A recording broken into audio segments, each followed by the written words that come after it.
One of the most interesting mysteries in the Bible surrounds the sons of Noah and the origin of each nation on the planet. According to most mainstream Christian researchers, the son of Noah divided into the nation as follows: Ham, black Africans plus black Arabs; Shem, quote unquote, olive Hebrews, quote, olive Arabs; and Japheth, Europeans and Asians.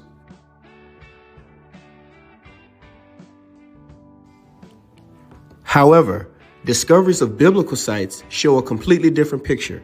According to the Bible, Elam was one of the sons of Shem. The children of Shem: Elam, Asher, and Arphaxad, and Lud, and Aram. Genesis 10:22. It is in this verse we are first introduced to Elam, the father of the Elamites. When we start digging into the history of the Elamites, we run into a truth that may be a hard pill for some to swallow: the Elamite kingdom of Shushan and Susha. The genealogies in the Bible is very important and often overlooked by Christians in particular. Therefore, people can tell you anything if you're not aware of who begot who. I urge you to please pay attention to the genealogies in the Bible. And yes, I must admit, it is very boring and it can put you to sleep. However, it's very important. Now, it is common knowledge that Abraham was the father of many nations. Abraham was from the line of Shem, and these are some of the families of the Shemites. Many peoples are Shemites, as you can see from this chart. Mainstream Christianity teaches that the descendants of Shem established the Middle East and have always looked like the brown-skinned Middle Easterners today. However, what we're about to see is that the version of history we've been fed does not match the version of history that was discovered in Susha. A completely different picture than what we have been taught, or what we believe, that is. It is in Susha that the palace of Shushan is located, and we'll see this palace mentioned several times in scripture under the rule of multiple kings. The palace in Sushan/Susha. Sushan, also known as Susha, was an important city in the Elamite Empire. The city is so important that it is mentioned in 3 books of the Bible at 3 different points in history: Nehemiah 1:1, Esther 1:2, and the book of Daniel 8:2. We ask that you please do not take our word for anything, but research this information for yourself, just like we always suggest. Nonetheless, Susha played a very important role in ancient times, but its role in modern times may be even bigger still. We know that Susha was founded by the oldest son of Shem, Elam, and it is in Susha that we find concrete evidence that the descendants of Shem were black, which means that Shem was also black.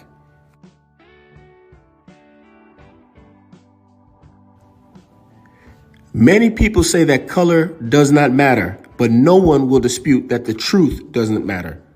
When facing trial by Pilate, Jesus said, "I am the truth," John 18:37. The truth will set you free, John 18, verses 31 through 32. Those that claim skin color doesn't matter are often those that are comfortable with the lie of the majority white world in ancient past, and we know that's not true. Much of the controversy surrounding ethnicity in the Bible is due to the Renaissance period and the campaign to turn all things biblical into European origin, regardless of the evidence. In the Zondervan Bible Dictionary, we find the following statement that seems to point to Shem or Japheth as the origin of Negroes. As stated in our previous video, Ham, the youngest son of Noah, born probably about 96 years before the flood, and one of the 8 persons to live through the flood. He became the progenitor of the dark races, not the Negroes, but the Egyptians, Ethiopians, Libyans, and Canaanites. Zondervan Bible Compact Dictionary. Most serious students of the Bible agree that Japheth was the origin of the Europeans, But when it comes to Shem, beliefs are split down the middle due to the fact that Shem's descendants often mixed with Ham's descendants. The following images were discovered in Susha and clearly show a nation of black people descended from Shem, which seems to support the claim that Negroes did not come from Ham or Japheth, but from Shem.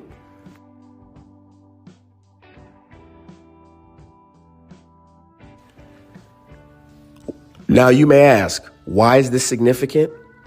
Because the term Semitic is derived from the term Shemitic or Shem.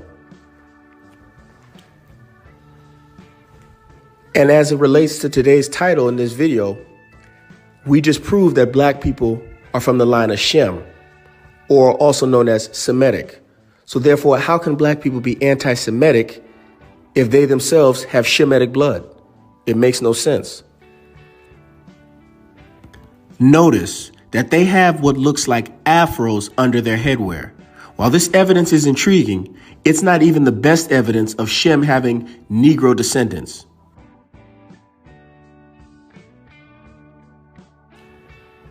The Elamite archers. The Bible makes several references to the fact that the Elamite army were noted for their archers. The following images prove that the biblical claims are true. And Elam bare the quiver with chariots of men and horsemen, and Ker uncovered the shield. Isaiah 22:6. Thus saith the Lord of hosts, behold, I will break the bow of Elam and chief of their might. Jeremiah 49:35.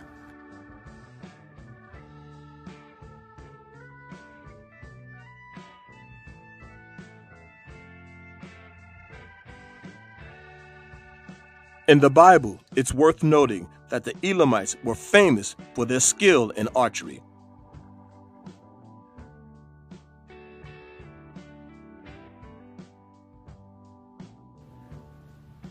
The verse in Jeremiah indicates that the bow was the primary weapon that gave the Elamites their military advantage. A bow combined with a chariot was the equivalent of a modern-day tank in ancient times. Here is the concrete proof of that the Elamites were indeed black because they painted themselves as black people. But as we say, don't take our word for it. Look this information up for yourself and see if we are telling the truth.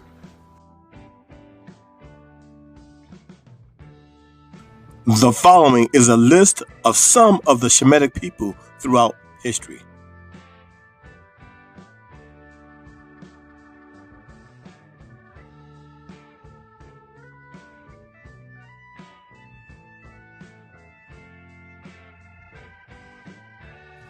The bronze head of an Akkadian ruler discovered in Nineveh in 1931.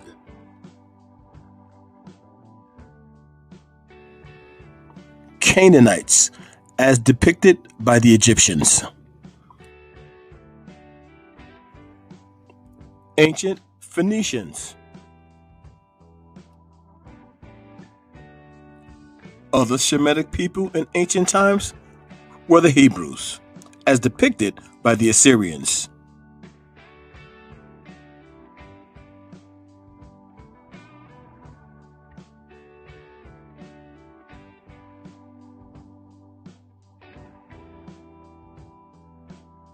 Another Shemitic people from the line of Shem are the Arabs. The original Arabs are from the line of Shem.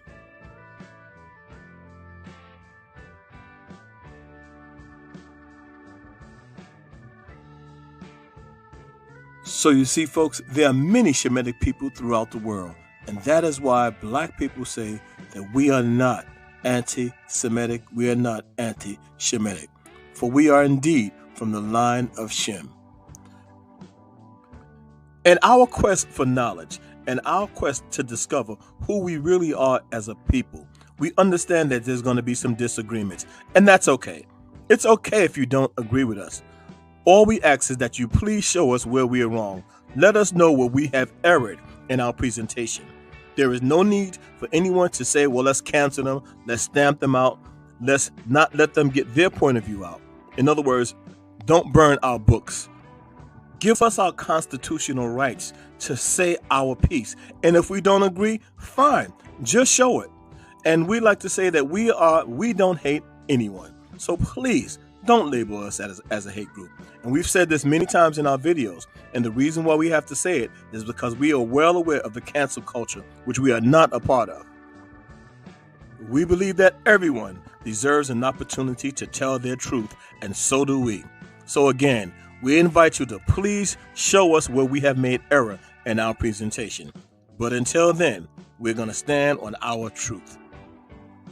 The Black Excellence and Abundance channel, where Black history is every day. Thanks for watching. Please like, comment, share, and subscribe.